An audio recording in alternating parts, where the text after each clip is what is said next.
কিন্তু কেন হারলেন আপনারা? আমার বিশ্বাস এই যেন যারা বিএনপি করেন আপনার আকীদারে ওয়াহাবি থাকা উচিত না।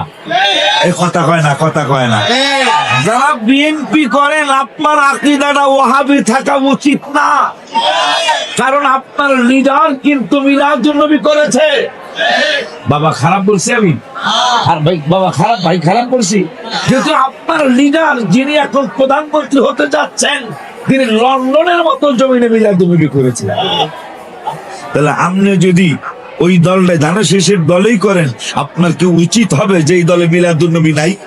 কথা হয় না, আমার কথা কস্তা খাবার না। যেহেতু আপনার লিডার আমাদের সুন্নি জামাতের পক্ষে মারহাবা পায় না, আপনি কেন এই পক্ষে যাইবেন? তারেক জিয়া সাহেব কেন আসলো? আহা কেমন আর কেমন কাজ কারবার। ওনার আব্বাও প্রথম ইলেকশনে প্রধানমন্ত্রী, ওনার আব্বা প্রথম ইলেকশনে প্রেসিডেন্ট, ওনার মা প্রথম ইলেকশনে প্রধানমন্ত্রী, তারেক রহমানও প্রথম ইলেকশনে প্রধানমন্ত্রী। ভাগ্যটা কি! আমি কিন্তু আওয়ামী লীগও করি না, বিএনপিও করি না, জামাত তো প্রশ্নই আসে না।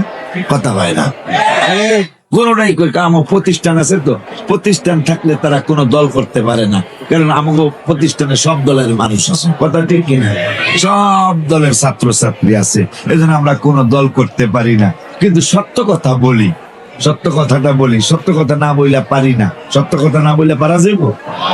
আব্বা জানদারে আমার বিশ্বাস তারেক রহমান পাস করলো কেন আর ভাইজানরা আসতে পারলো না কেন? আমি তো ভাবছিলাম একবারে ক্ষমতায় না আইলো অন্তত 130-40টা সিট ভাইজানরা পায়া যাইব। কথা পায় না। যেই চোটপাট এইবার দেখছি, যেই চোটপাট এইবার দেখছি, মানুষের মানুষ মনে করে না। কথা হয় না।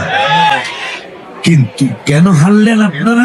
আমার বিশ্বাস এই 143 জন আল্লাহর ওলির মধ্যে হয়তো সবাইরে আমরা আল্লাহর ওলি না বললো, অনেকগুলো আল্লাহর ওলি আছে, তাদের বদদোয়া